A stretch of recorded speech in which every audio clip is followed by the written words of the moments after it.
नगर परिषद सिल्लोड च्या प्रभागनिहाय आरक्षणाची सोडत आयोजित करण्यात आलेली आहे। या सोडतीसाठी उपस्थित सर्व नागरिकांचं मी स्वागत करतो। आपण ह्या सोडतीच्या कामकाजाला आता सुरुवात करत आहोत। नगर परिषद सिल्लोड यामध्ये एकूण सदस्य संख्या आहे 28। पैकी अनुसूचित जातीसाठी राखीव आहेत 3। अनुसूचित जातीपैकी महिलांसाठी राखीव आहे 2। अनुसूचित जमातीसाठी 1 जागा राखीव आहे आपल्या सिल्लोडमध्ये आणि ते पुरुषासाठी आहे। एकच जागा असल्यामुळे आणि मागच्या वेळेस ते जागा महिलांसाठी आरक्षित असल्यामुळे यावेळेस आपण ती जागा गॅजेट प्रमाणे 1 पुरुषांना दिलेली आहे, महिलांसाठी 0 आहे। नागरिकांचा मागास प्रवर्ग याच्यासाठी एकूण जागा आहेत 8। पैकी 4 जागा या महिलांसाठी आरक्षित असतील। असे एकूण 16 जागा अराखीव 16 जागा आणि महिलांसाठी 8 जागा असं हे टोटल आहे। आता आपल्याला आरक्षण सोडतीला सुरुवात करत असताना राज्य निवडणूक आयोगाच्या आदेशानुसार आपल्याला अगोदर एससीचं आरक्षण निश्चित करायचं आहे।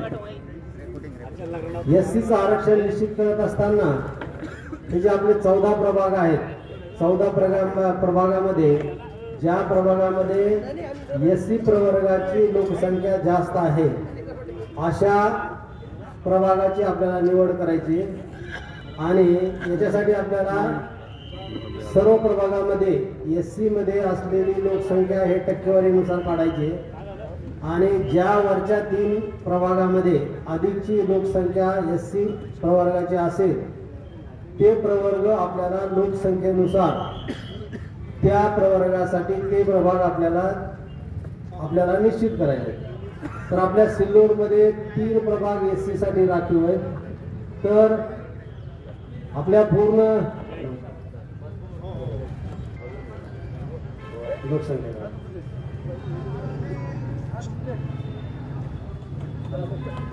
परिशिष्ट 2 मध्ये अनुसूचित जातीची प्रभागनीय संख्या उतरत्या क्रमाने लावलेली आहे। मी ते उतरत्या क्रमाने एकूण लोकसंख्या आणि अनुसूचित जातीची लोकसंख्या आणि त्याची टक्केवारी वाचत आहे। प्रभाग क्रमांक 9 एकूण लोकसंख्या आहे 4235। त्याच्यामध्ये एससी ची लोकसंख्या आहे 1101 आणि त्याची टक्केवारी आहे 25.99। प्रभाग क्रमांक 1 मध्ये एकूण लोकसंख्या आहे 4471। पैकी 802 ही एससी ची लोकसंख्या आहे, त्याची टक्केवारी आहे 17.93। प्रभाग क्रमांक 10 मध्ये एकूण लोकसंख्या आहे 3922। पैकी एससी ची लोकसंख्या आहे 664 आणि त्याची टक्केवारी आहे 16.93। प्रभाग क्रमांक 2 मध्ये एकूण लोकसंख्या आहे 4543। पैकी एससी ची लोकसंख्या आहे 768, त्याची टक्केवारी आहे 16.90। प्रभाग क्रमांक 5 मध्ये एकूण लोकसंख्या आहे 4464। एससी ची लोकसंख्या आहे 453, त्याची टक्केवारी आहे 10.14। प्रभाग क्रमांक 13 मध्ये एकूण लोकसंख्या 3986। पैकी एससी ची लोकसंख्या 364, टक्केवारी 9.13। प्रभाग क्रमांक 14 मध्ये एकूण लोकसंख्या 3800। पैकी एससी ची लोकसंख्या 257, टक्केवारी 6.76। प्रभाग क्रमांक 8 मध्ये एकूण लोकसंख्या आहे 4426। पैकी एससी ची लोकसंख्या आहे 287 आणि त्याची टक्केवारी आहे 6.48। प्रभाग क्रमांक 7 मध्ये लोकसंख्या आहे 4030, पैकी एससी ची लोकसंख्या आहे 249, नुसती 249, त्याची टक्केवारी आहे 6.17. प्रभाग क्रमांक 4 मध्ये लोकसंख्या आहे 4000, पैकी एससी ची लोकसंख्या आहे 232, त्याची टक्केवारी 5.80.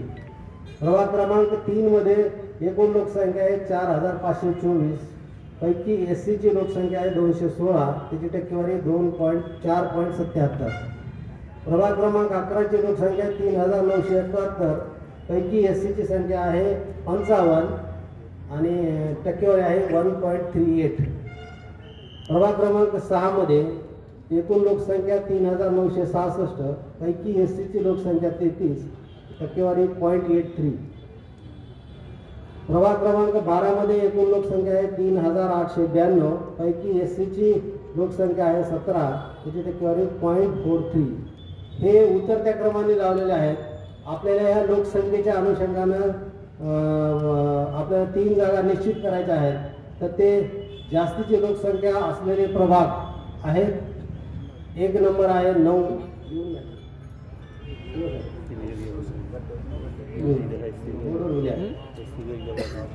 9. दुसऱ्या क्रमांकाला आहे 1 आणि तिसऱ्या क्रमांकाला आहे 10. तर ह्या जागा याच्यामधली एक म्हणजे प्रभागामध्ये 9, प्रभाग 9, प्रभाग 1 आणि प्रभाग 10 हे एससी साठी लोकसंख्येच्या नुसार हे राखीव राहतील. त्याच्यानंतर आपल्याला आरक्षण निश्चित करायचं एसटी प्रवर्गाचं. एसटी प्रवर्गाची आरक्षण निश्चित करत असताना त्याची पण लोकसंख्या विचारात घ्यायची आहे. आणि जसं एससी मध्ये आपण परिशिष्ट तयार केलं तसंच आपल्याला हे एससीच्या लोकसंख्येचं परिशिष्ट तयार करायचं आहे. तर आपल्या सिल्लोडमध्ये वार्ड हा एसटीची लोकसंख्या खालीलप्रमाणे आहे. वार्ड क्रमांक 2 मध्ये एकूण लोकसंख्या आहे 4543, पैकी एसटीची लोकसंख्या आहे 450, टक्केवारी आहे 9.91. वार्ड क्रमांक 3 मध्ये एकूण लोकसंख्या आहे 4524, पैकी एसटीची लोकसंख्या आहे 342, टक्केवारी आहे 7.56. प्रभाग क्रमांक 5 मध्ये एकूण लोकसंख्या आहे 4464, पैकी एसटीची लोकसंख्या आहे 184, टक्केवारी आहे 4.12.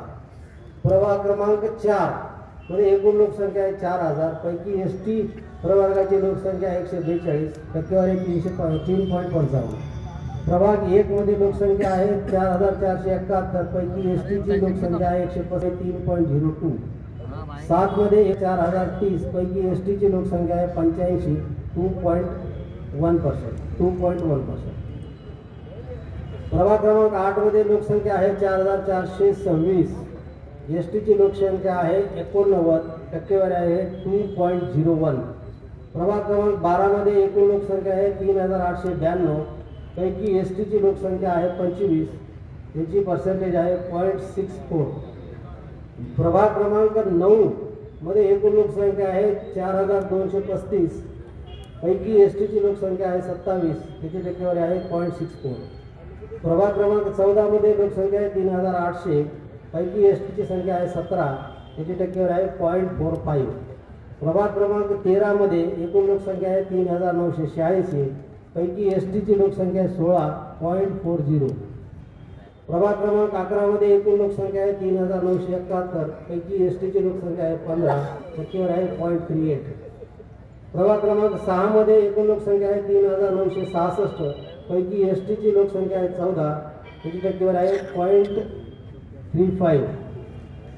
प्रभाग क्रमांक 10 मध्ये एकूण लोकसंख्या आहे 3922, पैकी एसटीची संख्या आहे 7, त्याची टक्केवारी आहे 0.18. याच्यानुसार आपल्याला एक जागा एसटी प्रवर्गासाठी आरक्षित करायची ज्या प्रभागामध्ये एसटीची लोकसंख्या जास्त प्रमाणात आहे अशी. तर असा प्रभाग आपल्याकडे येतोय 2, तर हा एसटी साठी आरक्षित होईल. लिहा. आता याच्यानंतर आपल्याला नामाप्र नागरिकांचा मागास प्रवर्ग याच्यासाठी आपल्याला आरक्षण निश्चित करायचं आहे. तर आपल्याला हे आरक्षण निश्चित करण्यासाठी आपल्याला चिठ्ठ्या टाकून हे आरक्षण निश्चित करावं लागेल.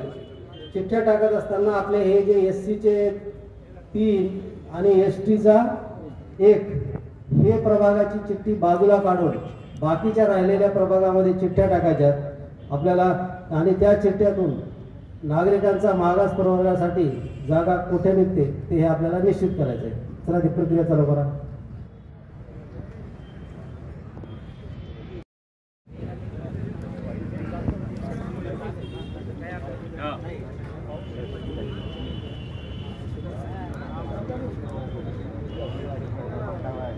Jadi jawaban.